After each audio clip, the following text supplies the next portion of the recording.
ایک حکیم الطبع اور نیک شخص نے بازار سے خربوز خریدا۔ گھر پہنچنے پر جب بیوی نے اسے کاٹ کر کھایا تو وہ پھیکا نکلا۔ بیوی بگڑنے لگی اور دیر تک بڑبڑاتی رہی۔ اس شخص نے بیوی سے پوچھا، تم کس پر غصہ کر رہی ہو، مجھ پر یا دکاندار پر، یا اس کاشتکار پر جس کے کھیت میں یہ خربوز پیدا ہوا، یا اس خدا سے برہم ہو جس نے اسے پیدا کیا؟ بیوی جزبز ہو کر چپ رہی تو شوہر نے کہا، اگر میرے بس میں ہوتا تو میں پھیکا خربوز ہرگز نہ لیتا۔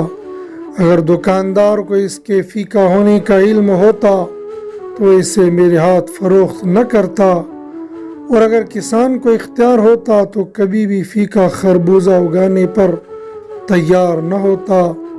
اب صرف خدا باقی رہ جاتا ہے جو صاحب اختیار و قدرت ہے، اور تمہارا یہ غصہ خدا کے سوا کسی اور پر ہرگز نہیں ہو سکتا ہے۔